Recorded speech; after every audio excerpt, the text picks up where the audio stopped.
နိုင်ပွဲပြန်ရှာဖွေတွေ့ရှိခဲ့ပြီဖြစ်တဲ့ရှင်သိပ်ပြာများမင်္ဂလာပါချက်စီမာရာမြန်မာနေပြီးတော့ကြိုဆိုလိုက်ပါတယ်မင်းညကရှင်ပြိုင်ကားခဲ့ကြရတဲ့ချက်စီသိန်းနဲ့အေဗာတန်သိန်းတို့ရဲ့ပွဲစဉ်မှာဆိုရင်တော့ဖြစ်ကျွန်တော်တို့ရဲ့ချက်စီသိန်းကတော့အေဗာတန်သိန်းကို2ဂိုး9မရှိနဲ့တူအနိုင်ယူနိုင်ခဲ့ပါတယ်ဘော့ထက်လူစင်းမှာဆိုရင်တော့ဖြစ်ဘိုးသမားနေရာမှာရောဘတ်ဆန်ချက်နောက်တန်းမှာဂူစတိုဖိုဖာနာချာလိုဘန်ကူကူရဲလာလေတန်းမှာဆိုရင်တော့ဝီစီချင်းအန်ဆိုဖာနန်ဒက်တက်ဆင်မှာဆိုရင်တော့ဖြစ်နတ်တိုကိုပါမာကာနာချိုဂျာအိုပထိုနဲ့တူပေါ်ထွက်လာခဲ့ပါတယ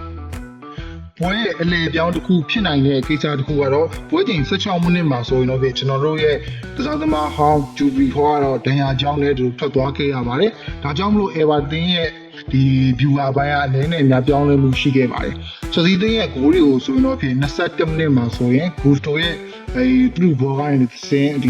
ကိုပါမာတွေလှက်လောက်ပါနဲ့တောက်ချင်းနဲ့ကိုပိတ်သွင်းယူနိုင်ခဲ့ပါတယ်ပွဲချိန်45မိနစ်မှာဆိုရင်တော့ဖြစ်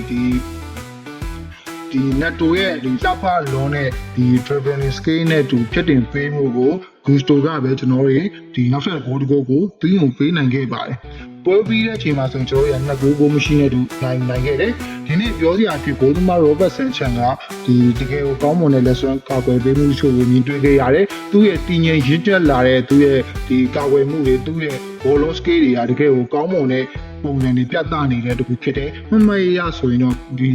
ကောင်တာတိုက်စစ်နေတဲ့ Robert Sanchez မိတဲ့ဘောလုံးကိုဒီခါနာချိုကိုဖျက်တင်ပေးတာ။ဒီလိုချွတ်ဒီခါနာချိုကပိတ်သွင်းခွင့်ရပေမဲ့တကယ်ကိုအန်အောပွဲကောင်းလောက်အောင်တွဲချော်သွားခဲ့ပါတယ်။အဲ့လောက်ထိဒီ Robert Sanchez ရဲ့ဒီ distribution တွေကအရင်ကိုကောင်းမွန်လာခဲ့ပါတယ်။နောက်တစ်ယောက်အနေနဲ့တော့ဒီဖို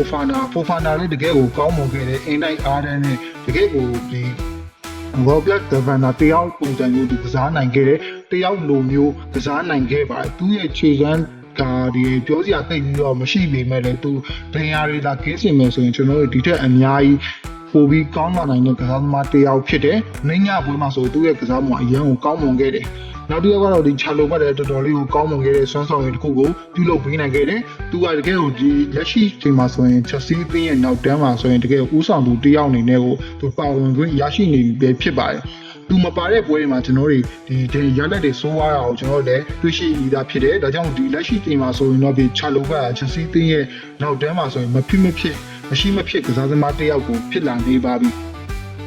ဒီဂူစတိုကတော့ကျွန်တော်တို့ရဲ့ဒီနေ့ပွဲအကောင်းဆုံးသမားတယောက်ဖြစ်ခဲ့တယ်။တကယ်ကိုခြေစမ်းမိုင်းအဖြစ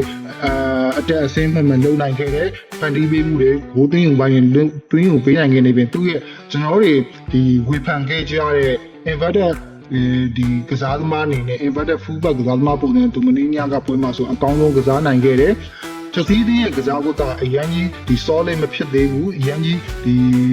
ီတိတ်သေးမှုတိတ်မရှိသေးဘူးဆိုပေမဲ့လည်းဒီမနေ့ကဖွင့်တဲ့ပွဲလုံးပုံစံရဆိုရင်တော့ကောင်းမွန်တဲ့ပုံစံတစ်ခုကိုကျွန်တော်မြင်တွေ့ခဲ့ရတယ်ထုံနည်းတူအေဗာတန်ကလည်းအခွင့်အရေးတချို့ကိုရရှိခဲ့တယ်ဒါပေမဲ့လည်းသူတို့တွေအကောင်းဆုံးအသုံးမချနိုင်ခဲ့တဲ့အတွက်ကြောင့်မလို့ဘိုးကန်ခင်းရဲ့အတွက်ကြောင့်မလို့ချက်စီးတင်းရဲ့ကိုတော့သူတို့ဂိုးမသွင်းယူနိုင်ခဲ့ဘူးကိုပမာပြန်ဝင်လာတဲ့ပြန်ဝင်လာတဲ့ပွဲမှာဆိုရင်တော့ဖြစ်တကူသွင်းယူနိုင်ခဲ့တယ်ကိုပါမာပါပဲဒါမှမဟုတ်သူ့စောစောစီး58မိနစ်မှာပဲကျွန်တော်တို့လူစားအန်ဆိုမာရက်စ်ကာရီနဲ့လူစားလေးခဲ့ပါတယ်နောက်တစ်ယောက်အနေနဲ့ကျွန်တော်တို့ဒီပြောနေတာကတော့အန်ဆိုဖာနန်ဒက်ပေါ့အန်ဆိုဖာနန်ဒက်ကိုကျွန်တော်မင်းညပွဲမှာကြည့်ရမယ်ဆိုရင်တော့တိတ်ပြီးတော့အားရချိန်နှမှုမကောင်းတဲ့ပုံစံတွေကျွန်တော်တို့တွေ့မြင်ခဲ့ရတယ်ခြေစွမ်းပိုင်းအားဖြင့်လည်းကျွန်တော်ဘောလုံးတွေအပြတ်များတာကျွန်တော်တွေ့ရတယ်နောက်ပြီးတော့ဒီသူ့ရဲ့ဒီ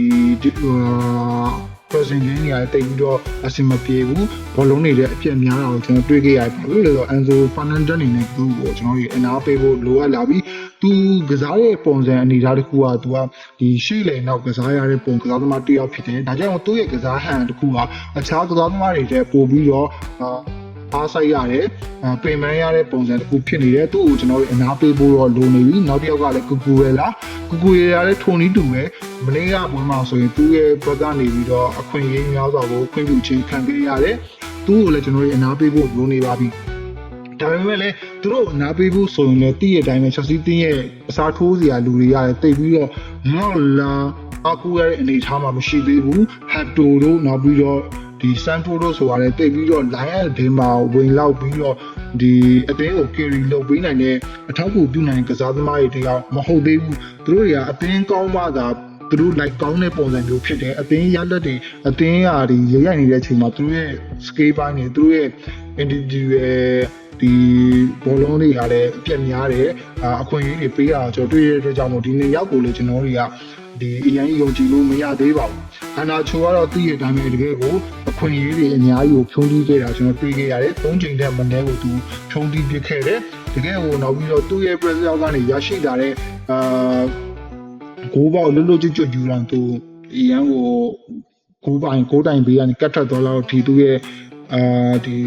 အစောသက်ပိုင်းဉာဏ်ဖြင်းမှုကိုကျွန်တော်တွေ့ခဲ့ရပါတယ်။ overall အနေနဲ့ကျွန်တော်ကြီးလိုက်မယ်ဆိုရင်တော့ကျွန်တော်တွေအကောင်းဆုံးကစားနိုင်ခဲ့တယ်။ကျွန်တော်ပွဲကြိုမှာပြောတဲ့အတိုင်းပဲ Everton အသင်းကဖောင်ကောင်းနေတဲ့အသင်းဖြစ်တယ်။ဒါပေမဲ့အဲ့လိုဖောင်ကောင်းနေတဲ့အသင်းတွေနဲ့တွေ့ရင်ကျွန်တော် Chelsea အသင်းကပို့ပြီးတော့ကောင်းမွန်တတ်တဲ့ကစားဟန်တစ်ခုစိတ်တက်တွေရှိတယ်ဆိုတာကျွန်တော်တို့တွေကျွန်တော်ပြောခဲ့ပြီးသားဖြစ်တယ်။ Everton အသင်းကိုကျွန်တော် Titan ဆိုတာနဲ့ပဲငကိုးကိုမရှိတဲ့သူ Clash နဲ့သူနိုင်ခဲ့ပါတယ်။ဒါကြောင့်မို့ကျွန်တော်တွေကအကောင်းဆုံးဒီလိုမျိုးခြေစွမ်းထပ်ပိုကောင်းတဲ့အရာတွေကိုကျွန်တော်ထပ်မြင်ဖို့လိုသေးတယ်ကျွန်တော်နောက်ပွဲတွေမှာဆက်ပြီးတော့ကျွန်တော်ကြည့်ရှုခန်းစားကြည့်ပါအောင်ခင်ဗျအားလုံးကိုကျေးဇူးတင်ပါတယ်